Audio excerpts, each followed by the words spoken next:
મહિનાનો ચોથો મૂલ્ય પરિપૂર્ણ થઈ ગયું છે. ચોથા મંગળની અંદર આસમદાદાએ કન્યાનું દાન હતું. કન્યાદાન એ મહાન દાન. મારા વાલા જે કાંઈ આપશો એ કન્યાદાન નિમિત્તે આપણે તળાવની પાણીવાળા ભૂતરાદાને આપણે યાદ કરવાનું છે, બરોબર? અને 100 રૂપિયા આપી અને આવી રીતે રહી જાંબુડાની તમારે યાદ કરવાનું છે. તો આપણે ભૂતરા દાદાને યાદ કરીએ, બરોબર?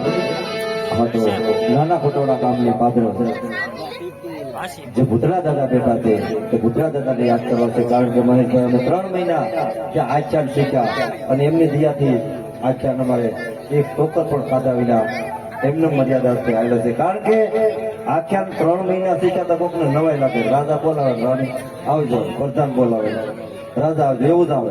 પણ 3 મહિના સુધી ટ્રેનિંગ લીધી હોય ત્યારે એક પણ વ્યક્તિ બેસુર થાય. એ બધું ધ્યાનમાં લઈને દાદાના શરણોમાં શીખેલા એટલે એવા દાદાને યાદ કરવાના છે. એ ભૂતળા દાદા મારા હૃદય રામ છે.